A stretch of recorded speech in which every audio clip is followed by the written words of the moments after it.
Bismillahirrahmanirrahim.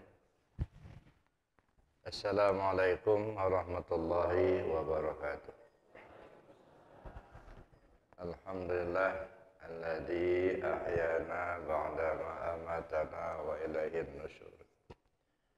Asyhadu an la ilaha illallah wahdahu la syarika lah wa asyhadu anna Muhammadan abduhu wa rasuluhu la nabiyya ba'dah. Allahumma salli ala sayyidina Muhammad wa ala alihi wa ashabihi ajma'in. Ilahi anta maqsudi wa ridhaka madlubi adini mahabbataka wa ma'rifataka. Alhamdulillah, kita bersyukur kepada Allah Subhanahu wa taala. Di pagi hari ini Allah takdirkan kita bisa hadir bersama di Masjid Nurul Iman ini untuk melaksanakan sholat subuh berjamaah yang kemudian dilanjutkan dengan kajian subuh yang pada pagi hari ini kita akan mengangkat topik tentang muraqabah. Mudah-mudahan amalia ibadah yang kita lakukan di pagi hari ini mendapatkan ridha dari Allah Subhanahu wa taala. Amin Allahumma. Bapak Ibu yang saya hormati, dalam kajian tasawuf kita banyak mengenal ada maqamat-maqamat, ya, tingkatan-tingkatan. Ada maqamat, ada ahwal. Kalau maqamat itu maqam, tingkatan-tingkatan yang diberikan Allah kepada hamba setelah melalui perjuangan. Nah, jadi dapat maqam itu dari perjuangan. Nah, berjuang kita untuk mendapatkannya dengan cara mengamalkan zikir. Nah, makanya kalau pengamalan zikir itu banyak metode, banyak cara yang dilaksanakan untuk sampai kepada maqam-maqam tadi. Kalau di dalam tarekat Naqsyabandi Al-Khalidi itu dikenal ada istilah suluk. Kalau suluk itu beramal dalam masa tertentu yang dibimbing langsung oleh guru mursyid. Nah, biasanya itu 40 hari. 40 hari, makanya sering dilaksanakan pada bulan Ramadan. 10 hari sebelum masuk bulan Ramadan, itu jamaah yang mau ikut suluk itu sudah ngumpul di surau atau di musola atau di masjid yang memang diperuntukkan untuk melaksanakan kegiatan itu. Nah, biasanya kalau di masjid atau di surau itu di sampingnya itu tempat penginapan suluk. Nah, di ruangan masjid untuk melaksanakan kegiatan ibadah sholat.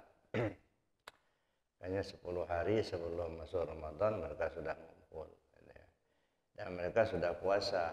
Karena yang bagi sebahagian yang tidak memahami, kadang-kadang timbul fitnah.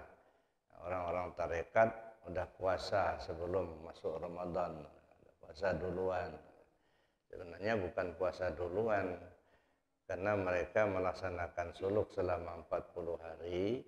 Nah, diperkirakan kapan tanggal 1 Ramadannya, maka dimajukan 10 hari sebelum Ramadan datang, mereka sudah puasa. Sehingga begitu lebaran, udah cukup 40. Lebaran nanti bisa sama-sama dengan lebaran umum, begitu. Itu biasanya laksanakan suluk atau ibadah tertentu. Makanya peningkatan-peningkatan latifah di dalam amaliyah tarekat Naqsyabandi itu ditingkatkan pada saat melaksanakan suluk, katanya. Jadi bagi mereka yang tidak mengikuti suluk biasanya tidak naik latifahnya. Beda dengan tarekat Qadiriyah Naqsyabandiyah yang dari Abah Bangsa Abah Anom di Suryalaya. Jadi di TKN itu tidak mengenal istilah suluk, gitu ya. Tapi yang dikenal itu riyadhah. Riyadhah itu latihan. Nah, kalau riyadhah itu latihan itu, nah, tergantung kemampuan dan waktu yang tersedia bagi jamaah. Ya, mau dilaksanakan di rumahnya sendiri, mau dilaksanakan di musola atau di masjid, ya, riyadhah. Kalau di almarhum penguasa Abah Aang di Cianjur itu ada masjid, kemudian di sampingnya itu ada rumah, semacam rumah peta gitu ya, tempat jamaah yang menginap riyadhah. Mungkin ada riyadhah selama seminggu, ada riyadhah selama 3 hari, ada mungkin sampai 40 hari. Ya silakan saja. Ada amalan tertentu, silahkan dikasihkan amalan oleh guru, kemudian disilahkan untuk mengamalkan riyadhah. Bisa saja kita laksanakan sendiri di rumah. Kita dikasih amalan oleh guru misalnya, amalan apa, lalu kita laksanakan sendiri di rumah. Bisa dengan lakukan puasa selama 40 hari, kemudian mandi tengah malam, tahajud, itu nggak boleh terputus. Kalau terputus, ulang lagi dari awal. Misalnya kita disuruh riyadhah selama 40 hari. Pas hari ke-39 kebablasan. Ya, kan misalnya riyadhahnya bangun tengah malam, mandi, zikir, mengamalkan amaliyah sampai subuh. Ternyata pada malam ke-39 udah kesiangan, bangunnya udah jam 5. Jadi nggak sempat salat tahajudnya, nggak sempat, kemudian ngamalkan amaliyahnya nggak sempat. Itu berarti itu terputus. Itu kalau sudah seperti itu harus diulang dari yang pertama lagi, gitu. Ulang dari awal lagi. Nah, puasa lagi dari hari pertama. Nggak bisa dilanjutkan. Itu riyadhah namanya. Nah, ada maqamat-maqamat itu ada macam-macam diantaranya. Nah, makanya maqamat itu ada hasil daripada perjuangan. Beda dengan ahwal. Kalau ahwal itu seketika saja. Ya, seketika saja kita merasakan, mungkin merasakan satu ketenangan, merasakan satu kenikmatan. Nah, tapi sesudah itu, sudah selesai. Tidak bertahan lama, karena itu merupakan satu hadiah atau pemberian oleh Allah. Walaupun tidak dalam mengikuti perjuangan, tetapi tetap mendapatkan kalau Allah berkehendak. Di antara maqamat itu ada kita mengenal muraqabah. Ya. Muraqabah itu apa? Muraqabah ini kalau kita perhatikan dari apa yang dikemukakan oleh Syekh Muhammad Jamil, Buya Tuwo kalau bahasa kami dulu di Padang, Buya Tuwo.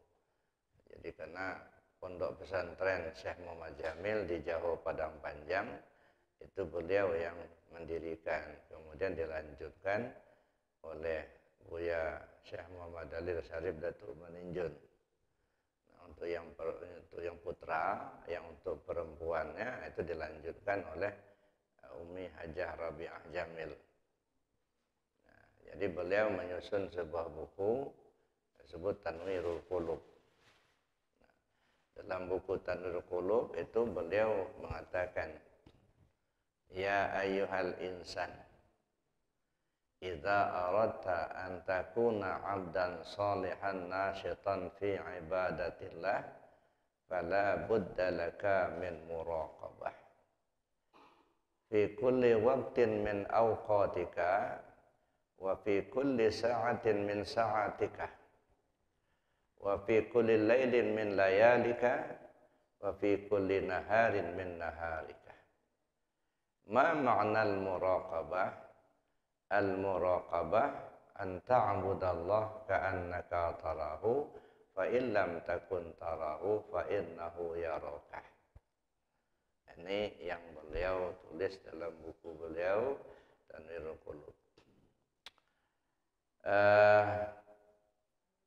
Ya ayyuhal insan, wahai segenap anak manusia, idza aradta an takuna 'abdan shalihan, apabila Anda menginginkan menjadi seorang hamba Allah yang soleh, nasyitan fi ibadatillah, rajin beribadah kepada Allah, fala budda laka min muraqabah, Anda mesti selalu bermuraqabah.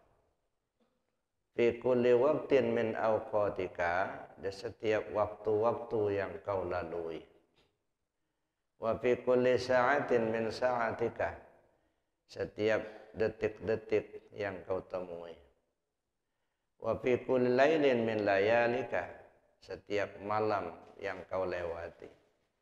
Wa fi kulli naharin min naharika, dan di setiap siang yang kau temui. Wa ma ma'nal muraqabah, apa arti muraqabah? Al-muraqabah an ta'budallah ka'annaka tarahu. Muraqabah itu adalah kamu sembah Allah seolah kau melihatnya. Fa in lam takun tarahu fa innahu yaraka. Meskipun kamu tidak dapat melihatnya, tapi kamu yakini kau dilihatnya. Nah, ini yang muraqabah. Jadi Bapak Ibu yang saya hormati, muraqabah itu dari kata raqabah. Raqabah, muraqabun. Artinya mendekat. Ya, mendekat, menghampir. Ya, atau merasa dekat. Merasa dekat dengan Allah. Makanya bisa diistilahkan muraqabah itu ya berintai-intaian. Berintai-intaian. Nah, seperti apa ya? Kalau diistilahkan seperti kucing mengintai tikus, gitu. Dia mengintai-intai. Jadi merasa dekat, merasa selalu bersama Allah, merasa dilihat Allah, merasa didengar Allah. Nah, saya pikir inilah waskat yang aslinya ya ini muraqabah itu. Kalau waskat pengawasan melekat dengan penuh aturan-aturan itu bisa saja dilanggar. Jadi kalau kita bicara waskat, ya, pengawasan melekat, muraqabah itulah. Merasakan kehadiran Allah dalam hidup kita. Nah, makanya dulu pernah saya katakan iman itu ada 3 sebenarnya. Ya. Kalau istilah saya kan imannya anak-anak, imannya orang dewasa, imannya orang tua. Kalau istilah tasawuf itu iman mubtadi, iman mutawassit, dan iman muntahi. Kalau mubtadi itu ya imannya anak-anak. Percaya Allah melihat, percaya Allah mendengar, percaya Allah itu hidup, percaya Allah itu ada. Kalau sebatas ini, nah masih mampir di otak, belum masuk ke hati. Makanya dulu pernah seorang sahabat itu datang menghadap kepada Rasul. Ya Rasul, alhamdulillah sekarang saya sudah beriman. Langsung dijawab oleh Allah dengan ayat, turunnya ayat, jangan katakan kamu sudah beriman, katakan saja kamu baru Islam. Karena imanmu itu belum masuk ke dalam hatimu. Nah, jadi baru sekedar percaya.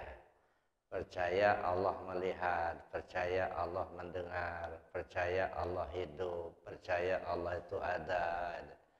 Nah, kalau sebatas ini imannya masih imannya anak-anak. Itu imannya mubtadi, belum masuk ke rasa, masih mampir di pikiran. Nah, yang seperti ini banyak ya. Meskipun kelihatannya rajin ibadah sholatnya, tapi jadi koruptor juga. Nah, meskipun sepertinya orang yang rajin ibadah, tapi masih dia berbohong juga. masih juga melanggar aturan-aturan Allah. Kenapa? Karena hanya sekedar percaya. Ya. Percaya kita Pak Presiden itu hidup, Pak Presiden itu melihat, Pak Presiden itu mendengar. Iya, karena dia punya telinga. Dia mendengar, percaya kita. Cuman dia ada di Jakarta, kita ada di Lampung. Gitu. Nah, jadi kalau sebatas itu, nah mungkin kita bisa ya melakukan sesuatu yang menurut kita nggak dilihatnya. Memang dia melihat, tapi kan dia jauh dari kita. Itu baru namanya percaya ya dengan pikiran, dengan belum masuk ke dalam hati.